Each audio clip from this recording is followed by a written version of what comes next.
My name is Logan. A little bit more about me. You can see a picture of me here on the left with part of my lovely family back when travel was possible and I could visit them. And you can see a picture on the right of some of my early scientific work investigating applesauce as a hair treatment. Yeah, so I've been at it for a while. But yes, but my sort of studied background is a little eclectic, if you will. As you look through the list, you'll notice that none of those things are a proper science degree. But I like to think that lots of these different experiences contribute to my work in the laboratory, both in TU and the one sort of in the community.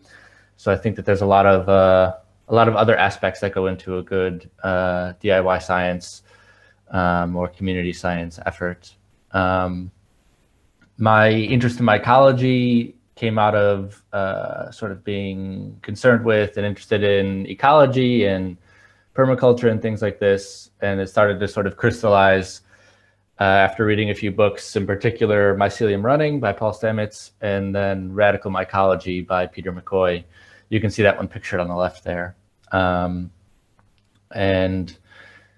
But my sort of practical experience with mycology really started to take off with the Mind the Fungi project.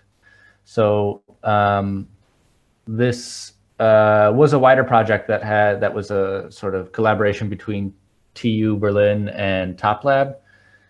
And there was several different events with it, but the sort of most formative one for me was this Mycofabrication course that was sort of led by Alessandro Volpato, who's an awesome scientist who works out of Top Lab.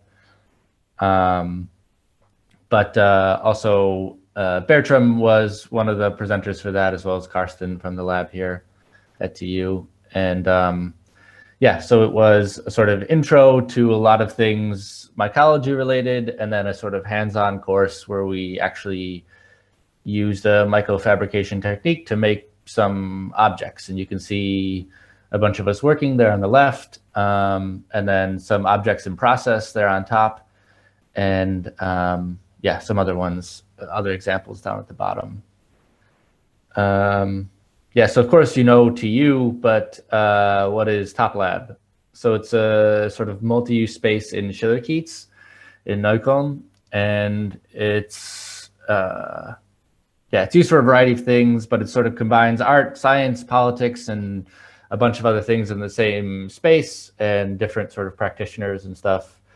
But the sort of most relevant part for this talk is the community laboratory. So you can see that pictured again there on the right, although it looks a little different now because we've acquired a bunch of hand-me-down equipment, so we've been sort of beefing up our abilities there. But yeah, it focuses on this sort of transdisciplinary approach, which in short is just people with different backgrounds and different experiences and different attitudes sort of cross-pollinating or contributing to each other's work. I'll give us a more concrete example later on about how that sort of comes to be. Right, so do-it-yourself science. What does that really mean? So yeah, you can see a couple different things that are going on at Top Lab, sort of in general there in the list. And I'd say there's usually like between 4 and 7 different projects going on there, science-wise at any time. And there's also sort of artist shows and stuff going on up front, as well as just co-working with academics or otherwise. But we're going to focus on the last one on the list, this low-tech mushroom farming, because that's the one that I helped start, called KiezPilz. Okay. Right, so we're a collective that's focused on making mycology more directly useful and accessible for people. We're kind of developing and searching for ways that mycology can serve needs of a community by the community themselves. So finding ways to make it directly useful and people actually able to take charge of the sort of ideas and technologies, and then point them at things that help them and help the people around them.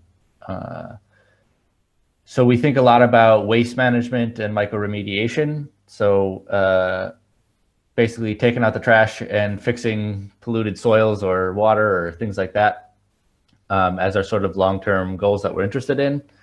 So yeah, for instance, this sawdust that Lily mentioned earlier is a waste product from a local wood shop. So it's sort of good for us to take it away for them. It's a helpful thing. And yeah, we get to turn it into mushrooms or mushroom courses and stuff like that. So this is sort of an example of waste management that we're working on. And yeah, so also we're trying to make it accessible and reproducible. So we try to look for easy techniques that don't take huge energy inputs, that don't take lots of intense equipment, at least not necessarily. And yeah, we're still fairly experimental here, still searching for these different protocols and stuff for that we would like to use in the long term. But yeah, we've centered the first section of our actions around this building a fruiting chamber. So this is in the basement at Top Lab. And there on the top left, you can see it being built. And then underneath that, you can see it from the inside while it's functioning. So sort of this plastic room within a room where you can see where we sort of control some of the conditions in terms of lighting and humidity and airflow. And then you can see the mushrooms growing out of these buckets that we use mostly, but you can also see that we use some other techniques with bags and stuff like that. And we kind of envision this fruiting chamber as the sort of anchor for a broader community interest in mycology and application within the community. And yeah, so we try to use sort of cheap and simple ways of doing everything that we can. But as the label appropriate technology means that sometimes it makes sense to make compromises to use something that's a little bit more complicated or a little bit more expensive if it sort of makes sense for a given context. So yeah, another practical example of appropriate technology in action is this sort of odd looking wood and plastic box there on the top left. This is basically a giant still air box. So it takes the place of a flow hood for working. And if any of you have been doing DIY mycology at home or something, you have likely come across this idea. So basically, we just took the sort of plastic box that's often used and tried to make it bigger so that we could work with larger amounts of substrate. So it's a sort of semi-sterile workspace, and it actually worked really well. So you sort of clean it out one time, and then you have all your stuff in there, and you can work in this fairly clean way. Though, yeah, it's only semi-sterile, so you have to sort of make some other choices about how to work within that space. But this allowed us to grow a whole bunch of mushrooms pretty effectively before we had a flow hood where we could work. And then these other three pictures you see are sort of great example of how this transdisciplinary approach that Top Lab takes sort of benefits a collective like us at KiezPilz. This is the controller that basically handles all of the inputs for the fruiting chamber. So the humidity, the air, the light, and so forth. And it's basically a Raspberry Pi and a couple other components. And it was sort of the result of one of my collaborators who's a programmer, and my background as an electrician and stuff. And that plus a couple other mycology nerds basically ended up being able to put together this cool controller that basically handles all the all the tough stuff for us in a pretty simple way. And we tried a lot of other options first to try that, because we thought that maybe this sort of controller was more than necessary, but this actually ended up being quite a simple and elegant solution once we put it all together. So we're pretty pleased with that. So yeah, this is all of this DIY stuff sort of led me to meet Bertram and the rest of the crew at the lab in TU. And this led to me sort of working on a more professional level with the Mycospace project. So this is another like crossover art science sort of project, and it's basically building a pavilion with a composite Myco material. So that's a combination of some sort of ag waste with, agricultural waste with that's sort of held together by mycelium. And on the right here, you can see the wooden frame where all the panels will be hung. This is being built as we speak in Frankfurt at the moment. And then the two pictures on the left, you can see were sort of prototypes that we made, testing how everything would be put together and how it would look at the end. So you can see these panels that we've been making, which will eventually be all covering the frame on the right. So let's talk a little bit more about the actual Mycofabrication process. So this is like actually how we're making these panels. So basically we're taking our pure culture of whatever fungus you want to use. And in our case, we're using the tinder mushroom, and you grow it out on plates, or at least this is how we do it. We grow it out on plates for a defined amount of time. Then we move it into a grain culture. Here in the picture, you can see we're using millet, but several other grains are possible. And then from there, we expanded the culture again into this bulk substrate. We've experimented with several different substrates, and currently we're using a hemp byproduct. And then, so once it's colonized everything in the, or myceliated everything in the bulk culture, then we move it into its sort of final position in a frame or a mold, where it grows out and sort of like does the final reconnection with itself and it's in the mold, and then we sort of pause the growth there, and then that forms our element. So basically, with each step, we're expanding to a sort of we're expanding the mushroom into a larger and larger space until we get it into the shapes and sizes that we want. So yeah, that's pretty straightforward once you have the protocol sort of established.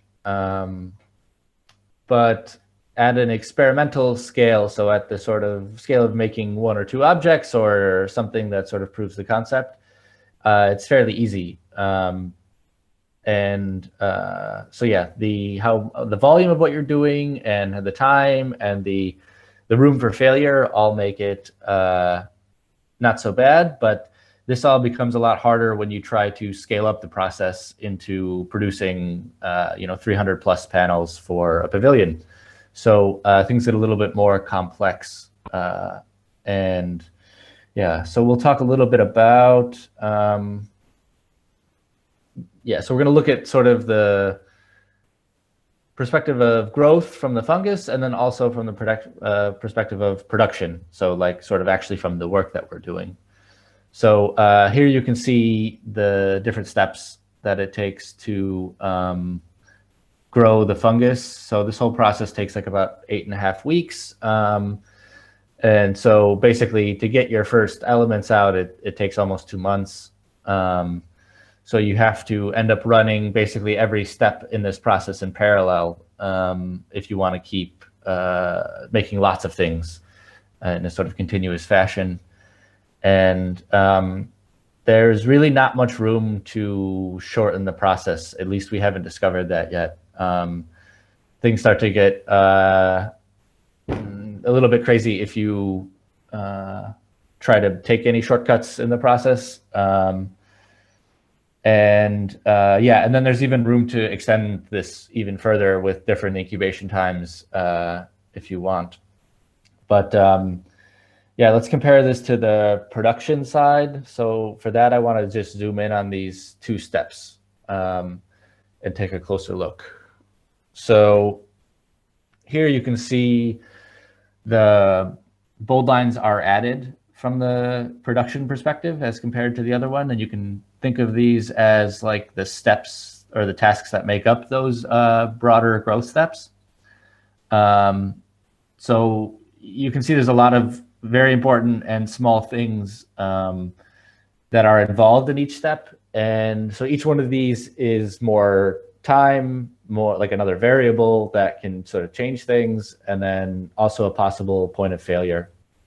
And then we also start to see that tasks multiply really quickly when you start to do like the full process or when you examine it very closely. So for example, we're shaking the bags 3 times in these steps. So shaking a bag of bulk substrate doesn't seem like that big of a deal, but it is quite important. So not shaking it properly at various stages can really affect the resultant properties of the material itself, or it can stop it from growing at all or properly early on. And yeah, besides happening 3 times to every single bag that we grow, if you're growing, dozens or hundreds of bags per week, then that adds up to a lot of shaking. And yeah, so a human is grabbing each one of these bags that we're making and shaking it around quite a bit 3 times, and we have to do this over a bunch of bags. So there's a lot of room for, or a lot of work and a lot of room for failure there, even for that relatively simple step. And this doesn't entirely explain everything either, because I left out lots of the different details about coordination and how there's lots of different people involved and different spaces that we use, and it takes up a lot of room to do all this. And the dirty secret of science in general, which no one tells you, and that it's mostly about cleaning. So yeah, you have to clean the workspaces, these boxes, different tools and stuff. So we're autoclaving things, we're cleaning things with disinfectants, and just trying to keep the rooms that we're in clean, because this bulk substrate is quite dusty and gets all over the place. So just to not cause a mess for all the people who use the same spaces as we do. Right, so for the people in the practicum course, let's, yeah, you're going to do a little piece of this production today, but of course it won't be quite on that scale. So you'll recall the slide from before. And basically we're going to take you through the some part of these last 2 steps. So basically from the bulk culture into the final shape. So we'll take another sort of visual look at how that goes when we're doing it in the big process. On the left there, you can see the bags incubating. The ones in the back there are sort of ready to go for right now. And then the ones you'd see on the right of that picture are only 1 week old. So they still need to grow further, basically be shaken again and then grown further. But once the bags are ready, we take them and basically break up the material again. So split all those connections, and then we do this in a garden shredder, as you can see in the middle there. You folks will be doing it by hand because you're doing a smaller volume, but it's the same basic process. You're sort of breaking it up again so we can reform it as we're doing in the third picture there. You can see the wooden frame getting filled with the sort of shredded substrate. And then, so after this process, you'd let it incubate for longer. So let those connections rebuild, let the mycelium regrow, and so it can become a solid shape. And then there's a couple other things that you might want to do while you're incubating it. Maybe exposing it to more oxygen, or taking it out of a mold, depending on how you want the surfaces to be. And then once it's grown to your desired, grown in the way that you want it, then we would take it to, let's see, yeah, you take it to dry it basically. So this is to inactivate the fungus. It sort of stops it from growing anymore and sort of, yeah, just pauses it. And then you can see, so on the left there, you see one of our big ovens full of objects that are all being dried. And then on the right, you can see these piles of objects that are all dried and finished that were being sorted to send to Frankfurt for the pavilion that we're making.